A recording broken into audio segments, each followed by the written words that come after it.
It is absolutely wonderful to have all of you here with us this morning.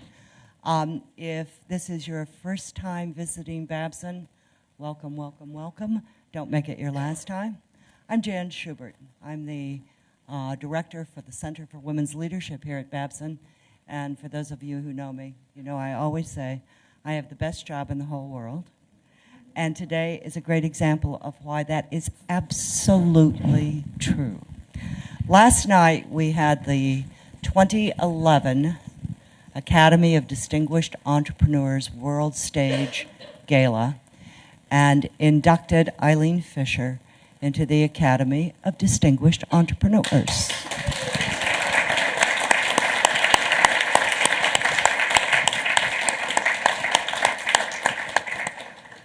We were absolutely thrilled and privileged to be able to extend that distinction to her. And we are beyond thrilled that she had so graciously agreed to stay over and come join us today for just a great conversation. On my left, now Eileen Fisher is the Chief Creative Officer, okay? On my left is Susan Schor, who's the Chief Culture Officer for Eileen Fisher. And what we'd like to do is just get a great conversation started with all of you. I have some questions. Eileen's going to start off with a question, not an answer, a question. And we're going to leave plenty of time for you to be a part of a real conversation with a very, very special woman. Indeed, two very special women. So put on your seatbelts. Here we go. Here we go. Eileen. Hey. Oh, hi, everybody. Can you hear me? Great. Hi. I almost feel like I want to stand up. No, that's too high.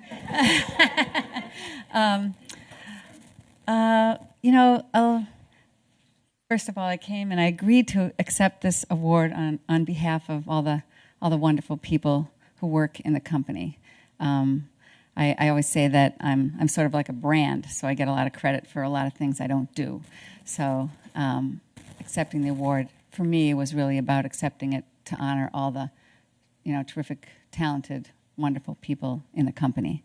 So that said, I agreed that I would come and accept the award on the condition that I didn't have to give a speech, because I don't like to give speeches. But somehow I ended up getting 5 minutes yesterday, and I got to espouse a few. She was fabulous. Anyway, when I speak to a group, I usually like to understand a little bit about where you all are, and it gives you a sense of, in a way, how we work in the company. So I always like to ask questions. So I would just like to ask you all, what brought you here? Do you have a burning question? Maybe we'll just take 3 or 4 questions, and I won't answer them, we won't answer them, we'll just try to weave them into our conversation, because there's a million different ways we can go with this conversation. There's so many things going on in the company in so many areas, and so much great stuff. And I'm just curious, what do you hope to get? Why are you here? Like that. So if there's anything burning you want to know or you want to say, we'll just take a few and like that. So anybody have anything they want to throw into the room? I'll be brave. Great, brave. I like brave. My name is Lauren Feeney. I'm a Babson alum, but a local business person. One of the early topics that was advertised here was how your company is working through sustainability and what you're doing and how you coordinate that worldwide. So in your conversation, you talked about that. Would be terrific. We had with us our Director of Sustainability. That would be fantastic. Maybe we can connect up to her. Okay. Say a few things, though. Well, I not only love your clothes, but I love the fact that you have made such a significant contribution to the community. I'd be interested in knowing how you've chosen the areas that you've given to the community improvement. That's good. That's an easy one. Not so easy, but in doing it, but a good, easy question. Okay, great. Hi, I'm Teresa Nelson from Simmons College. Thanks a lot, Jan, for having this wonderful event. And so I'm a professor of entrepreneurship there. And a lot of us are interested in the intentional management of companies with values. And I think the other side of that we're always confronted with is, do entrepreneurs make intentional decisions that restrict the growth of the company because of the balance that they want with the values? So I think that's the assumption we always make, out in the world. And I'm not sure that that's true. And I'd really like to hear from you as the entrepreneur, whether you found that to be the case or how you see that relationship between growth and values. Yeah. My gut instinct is no, and in fact the opposite, but we'll talk about it. Yeah, good. Okay, maybe what we should do is take one more, and then we'll hold the rest of the questions till after, then we'll talk a little bit. And I'm Kathy White. I'm a graduate here as well, and also on the advisory board of the graduate school. But perhaps more importantly, I'm an entrepreneur just celebrating the 20th anniversary of my company. We specialize in socially responsible investing and sustainable firms. So I just love to hear somebody else who has done it in a totally different area and different paths that we all take, and never fail to be inspired, and also a long-time purchaser of your clothes. thank you. Great. Well, congratulations on your thing. Okay, one more, and then we're going to start. Which is not necessarily about business, but about your creative process. I'm interested in the Eileens Fisher brand has a certain look, has a certain style about it that we all know and love. How is it that you sustain your creative edge without losing that style, but moving forward, not in a different direction, in a related direction? How does all that fit together? Fantastic question. These are fantastic questions. Okay. If somebody's question doesn't get answered, bring it back around. We'll roll around and we'll see where we go. Okay, fantastic. Great. I'm curious to know who's here. If you're a student at Babson, would you raise your hand, please? Great. Oh, Faculty and staff of Babson. People from the community, whether it's whatever college community, business community, alum, and Eileens Fisher employee. Oh, great. Fantastic. Great. That's bring our helpful own fan for club. us and I think for all of you. Those are great questions, and you've helped me a lot, because that was the basis of many of the questions I wanted to get Eileen and Susan talking about this morning. I actually want to start somewhere else, though. Last night, we got to hear from 6 amazing students. I mean, just wow. And Len joked around about how it makes us feel inadequate, but it actually makes us feel hopeful. Now, 2 of them are teenagers. When you started Eileens Fisher, were you a teenager? Oh, no, I was 33. So tell us about Eileens Fisher, the teenager. Oh, God. No, don't take me back there. Oh, my God. Oh, my God. Let's see, the teenager. That's a hard question.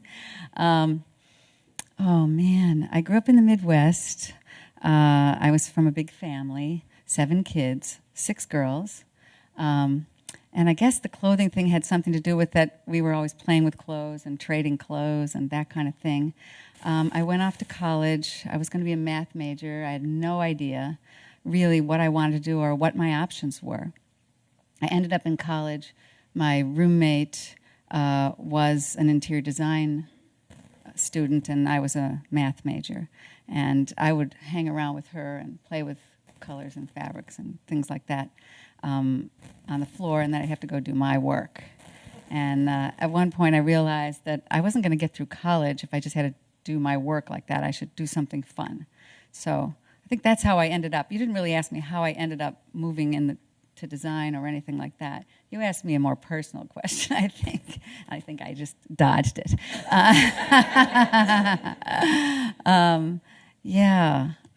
Gee, I have to think about that. I like to dance, and so clothing needed to move and, be easy. And my mother used to make these shift dresses for us when we were young. When I was young, you know, that was a trend when I was in middle school, high school. So I loved how those felt, how easy it was to wear them. And then I started making them myself and variations of them. We got to hear a little bit last night, both when you spoke and in the video you showed, about that moment when you said, no, this is what I was meant to do. So you went from being the teenage math major to tell the story. Well, it wasn't that clear. Did I make it sound like it was clear? No. Actually, what's interesting about it is it's always changing. It's not like, okay, I will be a designer now, and I'm that. You know, basically, I like your first question, Eileen, who is Eileen, you know, and who am I? And it's a constant. It's constantly changing. You know, at one point I was passionate about being a designer, and then it became definitely I had to do clothing. I had this picture, I could see it. And today, as I was talking last night, my passions are, I don't honestly, to tell you the truth, design the clothes today. You know, there's a whole team. I was trying to count how many people are on the creative teams designing the clothes and putting the line together, but I don't actually do that. I come in sometimes and go, no, or more of that, that's great, you know. But pretty much now my real passions are much more about this idea we were talking about last night about business as a movement and all the amazing ways we can use the power and possibility of business to change the world. I'm so delighted about that. You know, when I first started being a designer, it was an art project. It wasn't about business, and it wasn't about, anything more than that. It was my personal expression. But over the years, and it changes from time to time, who I am, what matters to me, and so that's where I am now. And maybe tomorrow I'll be somewhere else, but. You know, my passion is what drives me. And so the question about the environment and, you know, I'm interested in the creative process. I'm very interested in that. I'm interested in leadership, women's leadership and girls' leadership and, you know, how women do it differently than men and trying to sort of capture and harness something that we've done in the company. And Susan has been a key player in organizing, you know, how we create the kind of company we want to have and how it's uniquely different. So I guess I could keep rambling, but I want to let you ask more questions. That's okay. I mean, we Susan talk a little because it's really anyway. Go ahead, keep going. We got two great There's themes There's too many topics that we're moving toward now because you've just said this whole business about being an entrepreneur is transitional and transformative. Yeah. And you just keep reinventing and doing and growing. Right. Last night you talked passionately about a company can do very well and still do good. So I want to get Susan into the conversation too. You talked about what you do internally that makes the company not just good but great. And then we'll talk about externally too. You want to start with the internal? Yeah. The internal is what drives the external, obviously. So it's the people internally and how we organize the people and how we, I like this Hillary was saying yesterday, we're like an entrepreneurial company that's made up of all kinds of entrepreneurs. You know, so one of the most important ideas is that everyone can find out who they are there. That there are a lot of possibilities to do a lot of different things, to engage in different things, you know, to find out who you are and what you're passionate about, and you know, sort of bring that out. And I don't know. I feel like maybe I want to turn this over to Susan a little bit because of the internal. You know, I had a kind of a vision of how I wanted it to be, and I met Susan at a party. I love these kind of things. How long ago was that now, Susan? And I was describing to Susan the kind of company, you know, that I was already in the process of creating and, what it was all about. And she knew the clothes and already was wearing the clothes. And she was teaching organizational development at the time. And she asked me, how do you, I talked about my philosophies about making mistakes and, the importance of people being empowered and, listening and all the kind of things that mattered a lot to me. And she said, how do you make sure that those things happen as your company grows? And I was like, oh, that's a good question, because it's one thing to create a company where people are really engaged and listened to and can find out who they are and all that in a small organization, and where lots of cross, fertilization happens and people help each other and work together in all kinds of ways. But when the company gets larger, it's much more difficult to keep those kind of values. So Susan really, really helped to put into place a lot of teams and processes and created workshops and all kinds of things to make these kind of things happen in a more conscious way. So I would like to let Susan talk a little bit about that. And in doing so, I also want to address the question about values. There clearly, when we met, was an alignment of values. And what I've learned in the 12 years I've been with the company, 2 years as a consultant and 10 years internally, is that the values are really very core. And even though it's 27 years later, we still care about people, their growth and development, how people work with one another, how they relate to one another, how we take care of our people, how we want our people to take care of each other, our values in terms of how we work with all of our external partners. We've just gotten larger, but those haven't shifted. And there's never been a question. There's one time in particular, but it really wasn't. It really wasn't a serious struggle. I'll get to that in a minute. But between profit or values, it was always about values. So how do we work with our values during challenging times? So that's when a lot of questions came up in 2008 and 2009. And in fact, to respond by using the best of our values, of being inclusive, being transparent, being collaborative, not jumping quickly, taking care of our people. When we realized, and we went as long as we could, that we were going to have to reduce ourselves, we invited anyone who in the company who wanted to leave with a very nice package. They'd get, for every year they've worked with us, they got a month's salary, and benefits were carried through that period. We had people who've been with us for 13, 14, 15 years. They wanted to start a band. They wanted to try another career. They wanted to retire early, whatever. And so it was a way to help people with their development, to feel that we were taking care of our people. It was just one example. There are some struggles sometimes between, what we need to do financially versus what we need to do for the values, but we work them out, and I think the values reign. And to something you said a few minutes ago, and Hill and I have spoken about this, and I get a question often: is it harder to sustain the values and the culture when you get larger? And I say the opposite.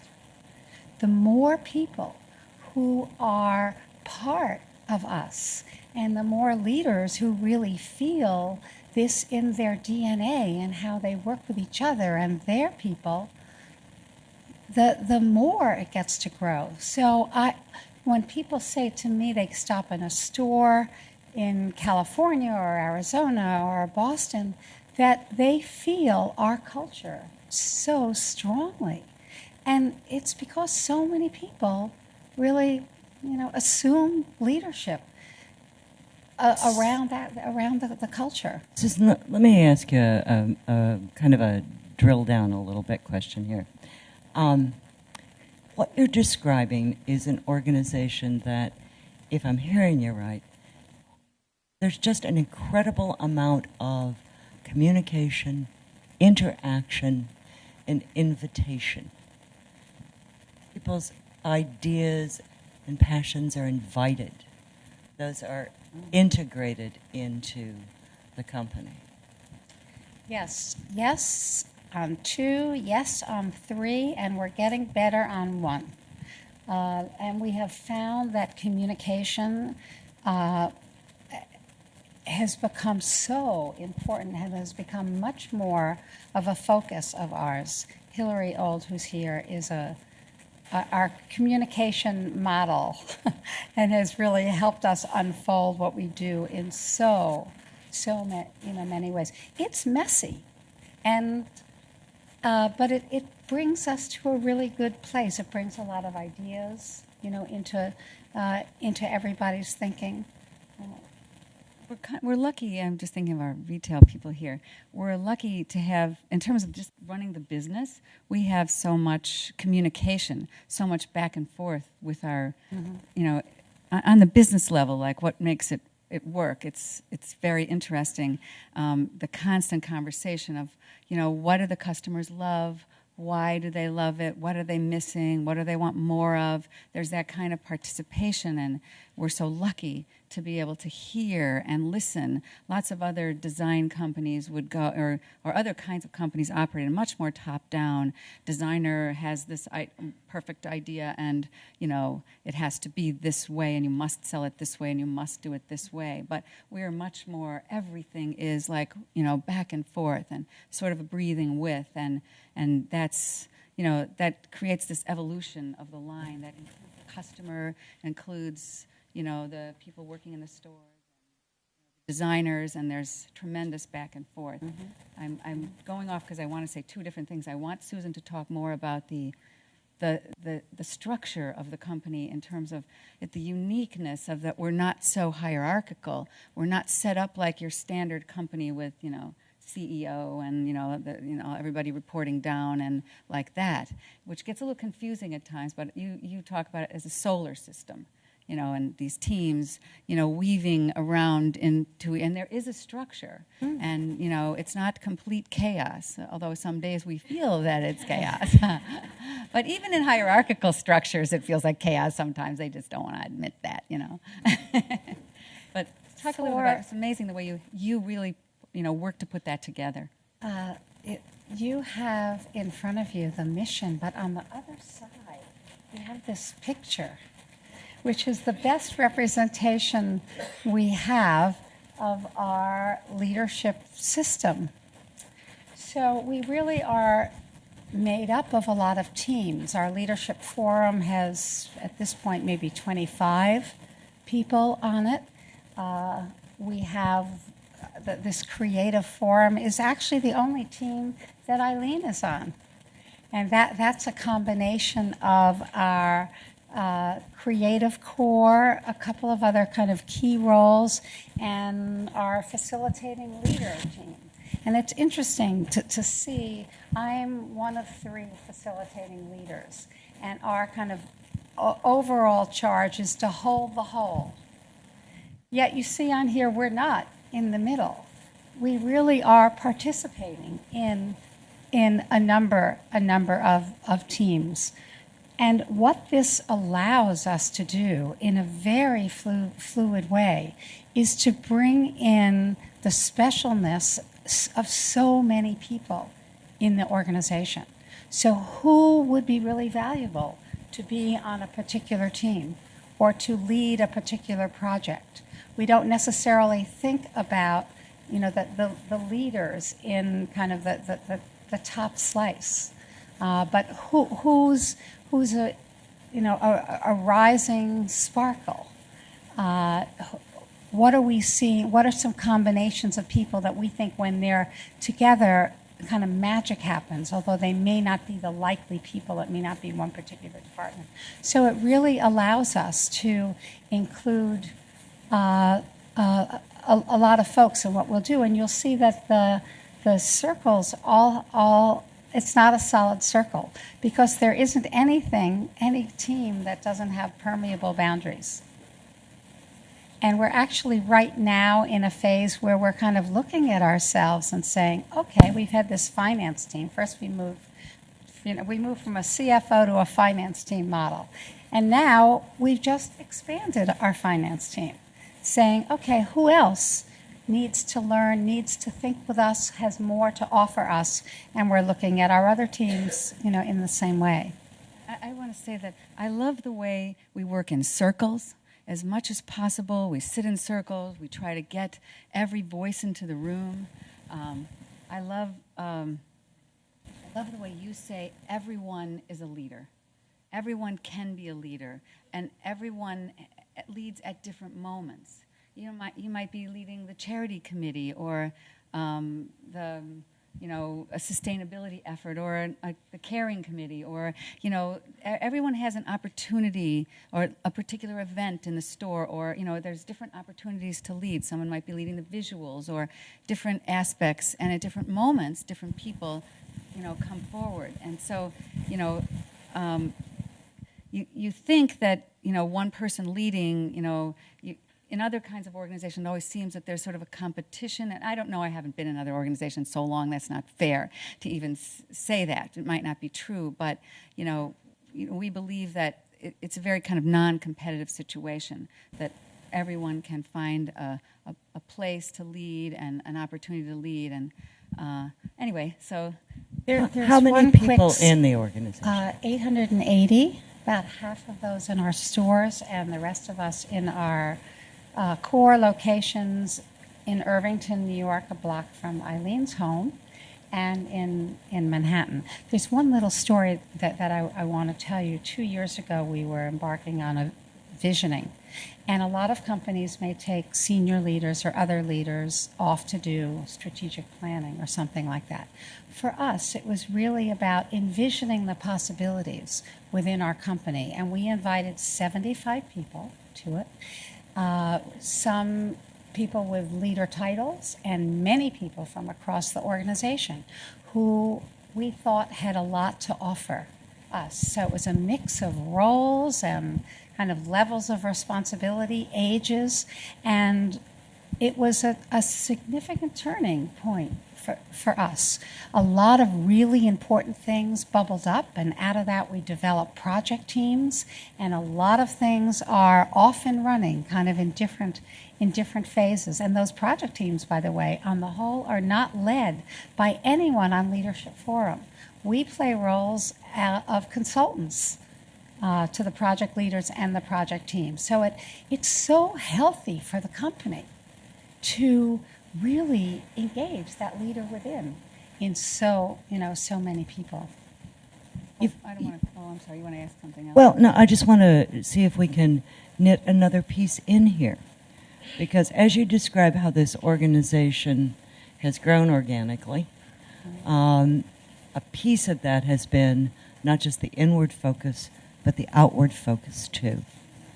And, at some point, start pulling that story in for us too. What's happening outside that? It's the company that does well doing good.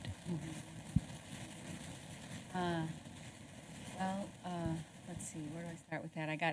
I was stuck on inside for a second, so I have to switch my mind. But then I'll go there because I wanted to just say one thing about the creative process. I wanted to make sure got out there.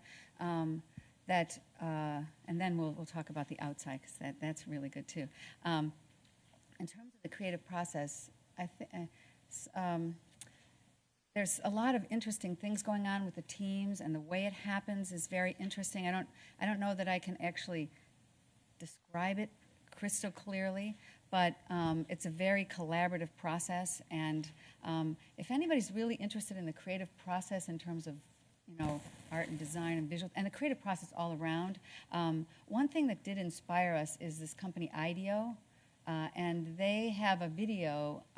You could probably look on the internet. Have you heard of this? Their deep dive video. It talks about the creative process. It's online.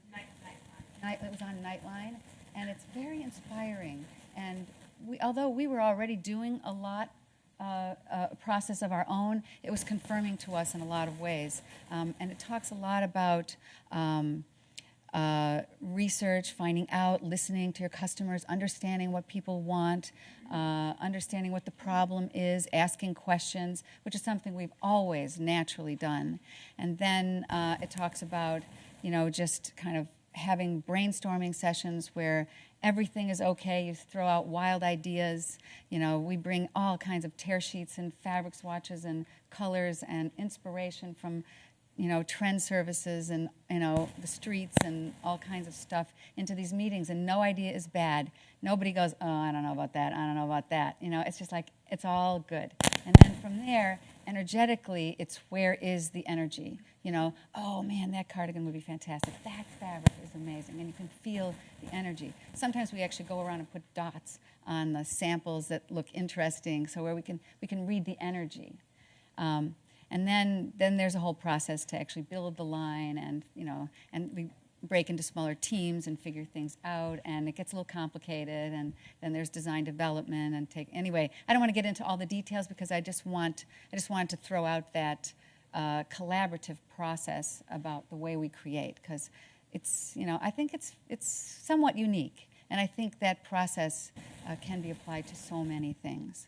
I think it's not the idea comes from the top or the key designer all the time. It can come from anywhere. One of my favorite examples about the creative process is when we were in I can't remember, leadership meeting one time, and we were talking about our spaces in Irvington, our spaces on the waterfront where we work. And it was our head of IT who said, let's just tear down all the walls, open up the space. Yeah, with no offices. And he wasn't a designer, he's a head of IT, let's make no offices. We ended up having just these little duck-in spaces for, to have a private conversation, and then everything else is fluid and open. Everyone has access to the river. Anyway, I just love the way those kind of things happen. Anyway, let's talk about outside. I also want to talk about the environment too, but there's too many topics. That's maybe the problem. That's part of the outside. What? That's part of the outside. That's part of the outside, so I can talk about that. Let's see. Where do I start with the outside? Well, to me, it's first the customer, and how the product is working for her. Our goal, we have a big mission to help women feel good about themselves, and so just starting there, how are we reaching her? We have a lot of opportunity through our advertising, and over the years, we've drawn a lot of different women in through the way we, choose models, and, sometimes we have a gray-haired model, or, different women of different ethnicities, and, we haven't done too well with the different sizes. We've tried, but it's a little complicated, So it's always a kind of balancing act. How do the clothes look on the models, and, what best sells them, but how do we also put out our values that we're all good. Our bodies are all good. We can, come in. We can help you feel good about who you are at any size and every size and any age and every age. I love that my daughter wears the clothes now. She's hiding somewhere. There she is. She's hiding. Okay. Sorry, Sasha. Anyway, sometimes she asks me, don't wear that jacket. I'm wearing that today. Anyway, so outside, more outside. So we do a lot of things to engage the customer. We have events in the store to support the different charities that we care about. We're big on supporting women and girls because women have supported us. So we like to create events where we introduce a particular organization that we think is doing good work, and we create an event around that and bring the customers in The customers love to shop on event days. They feel good about the fact that we're supporting a local charity, and they don't feel guilty shopping, so it's good for business, but it's also good for the charity, and it's an opportunity to introduce an organization, and maybe some of those women will continue to support that organization in other ways. Let's see. So that's one of those win-win things. There's so many win-win things. One of my favorite other projects that we've been doing, we just started in New York a year ago, which is our recycling project. And the idea there is, it's a fantastic business idea because women bring their clothes in and they get $5 off on the next purchase. They get a gift, they get a card, I forget what it's called, but anyway, some kind of card, so that way they can recycle their clothes. They know we take really good care of them. We wash them, we clean them, we hang them up, we sell them. You know, garments sell for $20 to $80, and all of the money that we sell those clothes for goes to charity. So it's a good model of reaching out into the community, and it's a good business model too, because I was actually telling the story to a businessman. I still don't think of myself as a business person, which is very kind of odd. But I was telling the story about how we were going to do this recycle project, how I was all excited about it, and he said, who cares what you do with the clothes? The point is, you're giving women a discount, they're coming and they're buying your clothes. I'm like, I hadn't thought of it that way, but okay, it works, you know. So whatever you do to give them a discount, it doesn't matter. But to me it mattered, and it matters that women, you know, also find out that these clothes are timeless, that they last a long time. And actually, I was in the store the other day, and the garment I wore to the event last night was actually a recycled garment that I took from the back of the store. So just to prove that we had work. a woman at our table last night who told me and told Hillary that she had garments from 1992. Yeah, yeah. So that's one of the points about the environment, that if you create things that last, you know, that are timeless, that transcend the moment, then you don't have to throw them away, and that's good for the environment. So, and you've branched out into really doing things around the environment, though. Yes. So you want to talk about that? Yeah. Oh man, I wish Shona was here. Let's see. We do. We committed to our cottons moving towards being organic. At this point, 70% of them are organic. I'm really interested. I've been interested in the dye process for a long time because it's very damaging to the environment for the most part. Although it is changing, and as a manufacturer, we can actually put pressure on our suppliers to, think about the dyes they use and to clean up the water. And recently, well, over the last number of years, I don't know how long we've been using that company called Blue Sign, and they somebody else could speak so much better to this. I'm the one who just says, yes, yes, do it. Fantastic. But we've hired this company to audit our you could probably our dye factories, our dye factories, and they're already and we pay them to consult some of the factories in China to make them more energy efficient, to use less energy, to clean up the dye situation. And they've already, I think it's set up, the GK factory. Do you know if that's true? Where they're I think so. They actually have I don't even know how to describe it, a full clean cycle. A closed, what do they call it? A closed loop system. I'm not good with all these terms. I'm just the person who goes, yes, yes, you know. So, God, what other things are we doing? You know, we're doing so many things in the stores and some things around employment, child labor. Yes, and I want other social things we do. Yeah, all of that. We have a Department of Social Consciousness, and in that we have our sustainability specialists. We have our community specialist, who is the philanthropy maven. And for years, we have been very involved in the whole human rights movement in factories and really have played a lead role in the Manhattan area as well as internationally. And our Director of Social Consciousness has been on the Social Accountability International Board for years. So we really have been kind of behind the scenes instrumental in our own work and affecting change.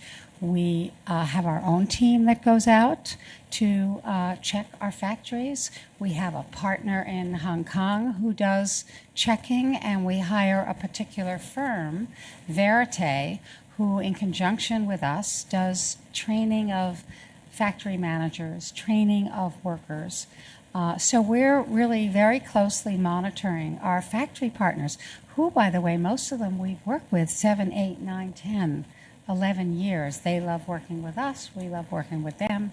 And it's really very much a developmental process. So the question about how do we make our decisions about how we spend our money collaboratively. And you may hear, I hear sometimes, oh, those are the decisions that were made. And we don't necessarily know about them. So there's a donations committee. We have a variety of different kinds of grants, and we have grant committees, who make those decisions. We're involved in the strategic focus, women and girls, for example, self-esteem for a couple of years, now leadership in conjunction with self-esteem, but they're really the ones who do all the work, make all the choices, are out in the field. And our store events, there's a partnership with social consciousness. There's also a lot of autonomy in the stores for choosing which charity feels really right to them and their community. So it's decision making is very decentralized around, common themes. If you go on the Eileen Fisher website, you see these wonderful pages about the grants and the scholarships and the programs to support women here in the United States and globally. I want to talk about that a minute. What are you doing? What's going on in that realm? Well, we have a business grants luncheon coming up Monday, actually, where each year there are 5 women who are honored. I don't even remember. What's the amount now? Is it 10 each or It's 12,500 each.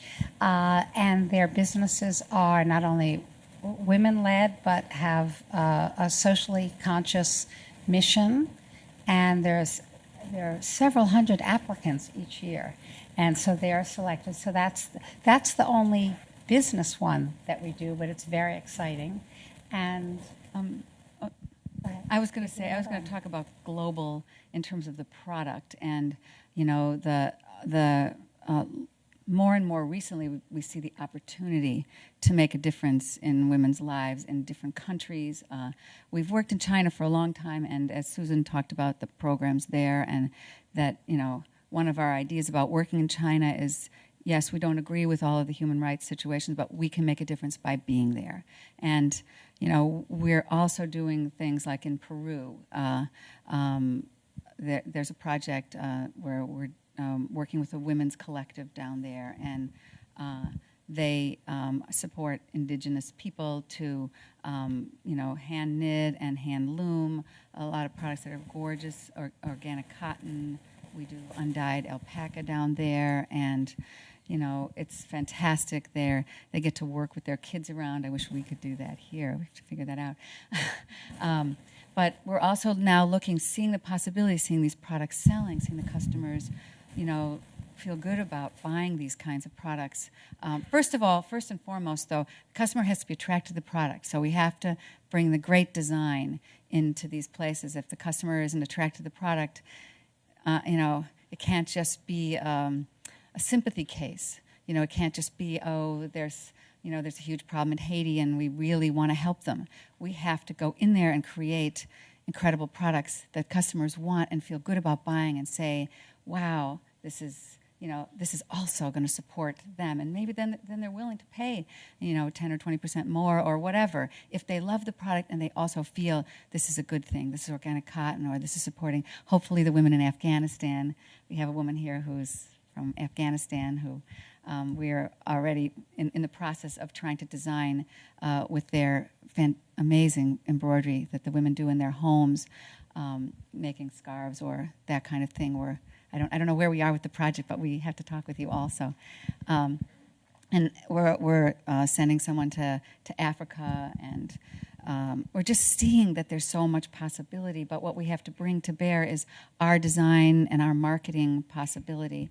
And then can we weave these ideas into our line? And also, can we make it sustainable for these women? We can't just, go in 1 minute and do some really cool thing and then have them make lots and lots of them and start to build a better life, and then next season or next year or whatever, that stops selling. We have to dedicate ourselves to continually creating product, to support those communities the way we're doing in Peru. So little by little.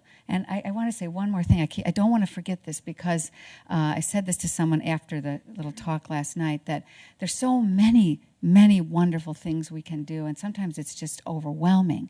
And, small companies trying to figure out what can they do. And what I say is just take baby steps. Do the thing that's in front of you that seems that you can do. And, it's not...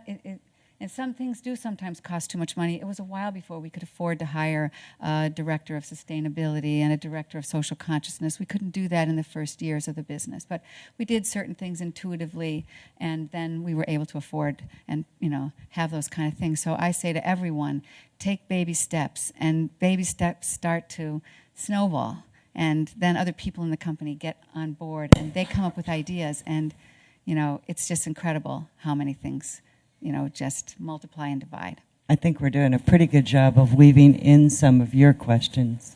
I'm going to ask one more, and then we're going to open it up, and you can use your voice to ask some more of your questions. You observed that I asked you a personal question to start with, so that's where I'm going to end again. Yeah, no, you didn't dodge it. You told us things. I had a cute boyfriend. I didn't tell you that, and he had... No. Last night we saw in the video you talking about who you are. Yeah. Who you are and the things that you value. We also saw this beautiful moment where you were in this very graceful yoga pose meditating. Yeah. What's at the core of Eileen Fisher as a leader? Yeah. Well, I think the thing that I have come to know is that the most important thing every day is my own personal state of mind, how I bring myself to any situation. And that is not just work.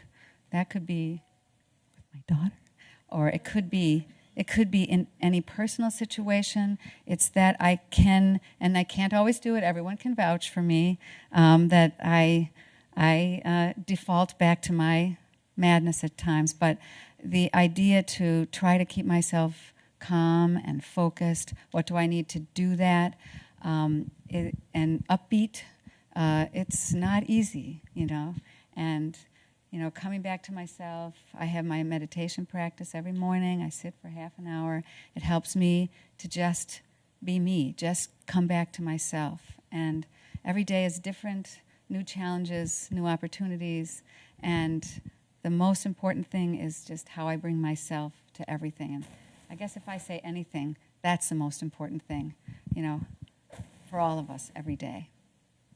This is a lady who tells the great story about showing up at her first trade show with garments without a price tag on them because she didn't know how to price them. Oh, no, I forgot to price them. You forgot to price them. A wonderful, wonderful story of ongoing leadership growth. Open to you. Good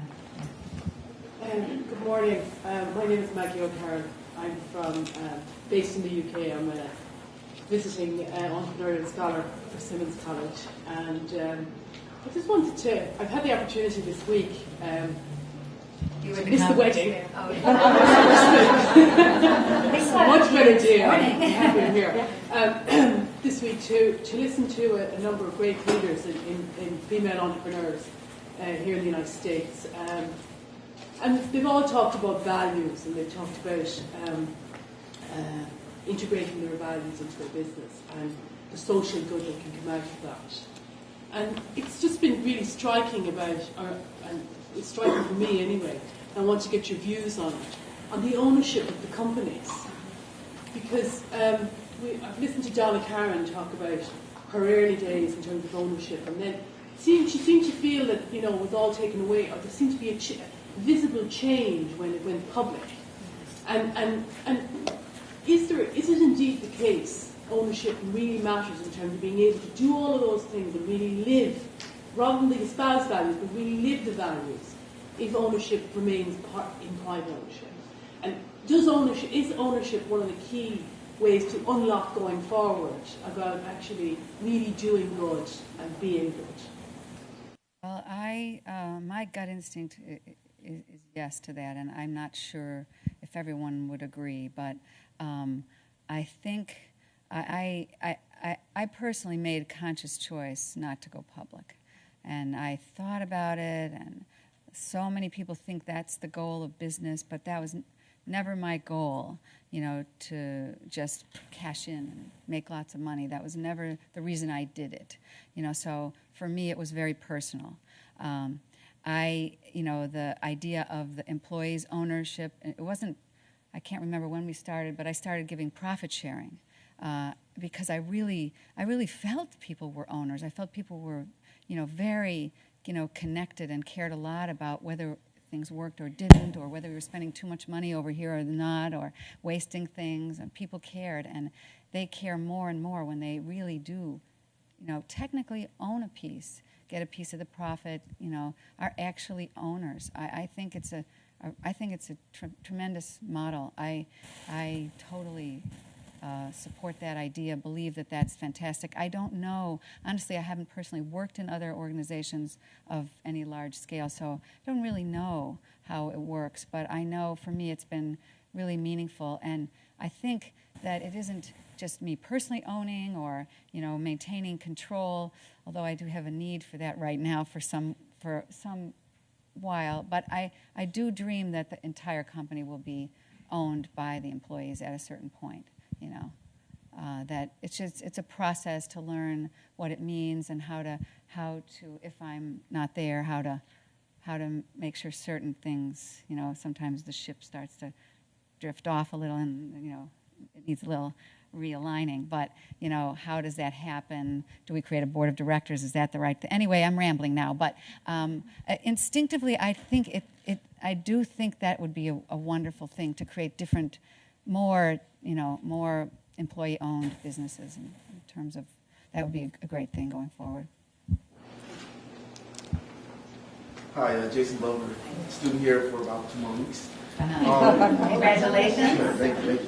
My question is, unfortunately, I haven't had the privilege to actually wear your clothes. I get the brand value, and my mother and several people in my family and friends wear your clothing. Fantastic. So I guess my question here at Babson, a lot of us are starting businesses, including myself. Yeah. And I'm wondering, in the early stages of your business, creating that brand value is so fragile at the beginning. How did you manage that early process so that you didn't, lean too much this way or that way? Just kind of have a true definition. How did I do it in the beginning? I'm trying to go back there. I think that I always saw the thing as a whole. I was always trying to make it say something. I always understood, from the very beginning, I even called it simply comfortable clothing. I had an idea that seemed to be a whole, that the clothes would be a system. So there was something inherent in sort of the business idea that was sort of whole, that women would all look different in these clothes, that it could work for lots of people, but I didn't have all the social values. I was thinking of it really as an art project, design project, and then it evolved into a little company. And I think it was just being daily kind of true to myself. What did I see? What felt right? What didn't feel a part of it? Weeding out styles that didn't work, or not liking the way someone would talk to a vendor on the phone and stopping and talk to him and say, no, speak like this, or to a customer, treat the person like this, just, in small ways, directing it very intuitively to reflect my values and to teach people. And I had lots of philosophies. I think of sometimes myself as sort of philosopher, like mistakes. That's one of my favorite philosophies. I talk about making mistakes, and that in the middle of a mistake is the opportunity for the next success. So when things get tough, I go right in. We all go. We know just how to dig in and go like, okay, what's this going to mean? What are we going to uncover? What's going to be the next thing?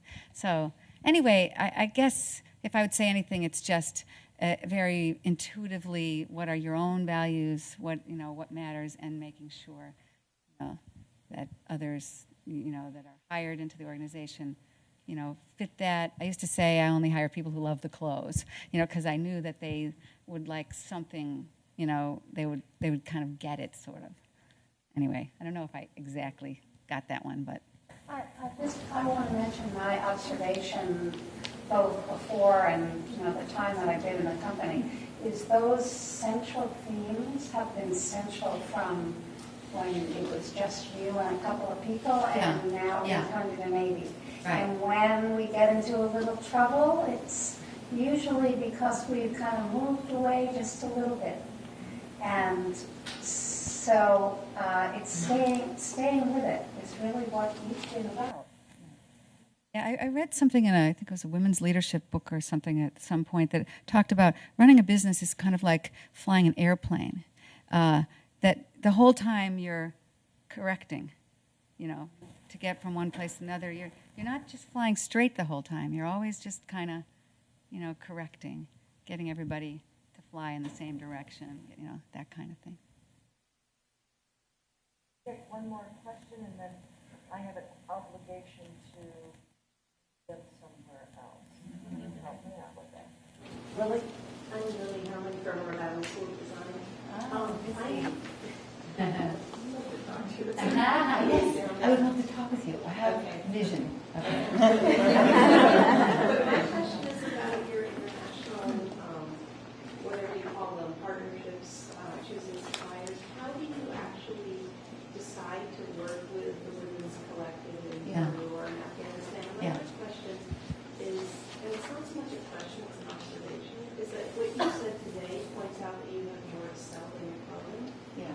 And it's what you've been talking about today. And you mentioned IDEO. Well, they sell an attitude about how to run a business. Yeah. And it seems to me that that's a service that you can be providing within the international arena to these women's groups. How to organize. They're already doing collectors, but you have different models that can supplement that and help them move forward in this way. So I'm very curious about these relationships. That's a fantastic idea. Yeah. In fact, I'm currently on the board of IDEO.org, and they're trying to bring design thinking into the nonprofit world, because they've spent a lot of years, creating lots of profits for people by teaching them design thinking, and so now they're trying to actually do that kind of thing for nonprofits. So I'm very interested in thinking. I'm not sure if I know how to do it, but I think that some of us know how to do that kind of thing, and that'd be fantastic. And I think, did you ask the question of how do we make the choices? And it's complicated, and we need more time, more process to actually put attention to how do we do that. We have a head of manufacturing, and she travels around the world and things like that. But she holds most of the main manufacturing. The project that we did in Peru came sideways through a woman who heads our sweater knit area, and I don't know how she made the contact, but some of it was falling in love with some of the fabrics and things that they do, and falling in love with the embroidery from Afghanistan. Then you can, when you fall in love with it, you want to design with it, and then you want to figure out how to support those communities to keep it going and make it grow and support them to hopefully some more economic independence. But anyway, I'd love to talk with you more. That's a good example of passion leading us to in the right place. That sometimes it's the passion of particular designers that really helps us get to the right place. Lily, thank you for a great closing line, because this is not just about selling clothes, is it? No. No. Oh, could I say one more thing? You can say Sorry. anything. No, it's like what's interesting to me is the core business and trying to do things that make a difference in the world that relate to the core business. That's what I would suggest to anyone, whatever business you're in or you're contemplating or whatever, you know, not so much to go over here and try, like as much as I'd like to help all you guys, we don't design men's clothes. So, you know, we support women and girls through the creative work, the design work that we do. I love this idea that we can actually bring our design talents. We have so many talented designers. We have too many designs, too many wonderful ideas. It would be so fantastic to support more, work with, global collectives and do more that way. So, and I love like the recycling project things or women's organizations and the events in the stores. It's all very connected to our core work. So that's another kind of recommendation, that the service work you do connects into the core, because that's when it really works. It mirrors and works in a magical sort of win-win way and works for the business too. Okay, fantastic. You made it so easy. Made it easy? You made it easy. Oh, thank you for being with us. Thank you. This is just a pleasure.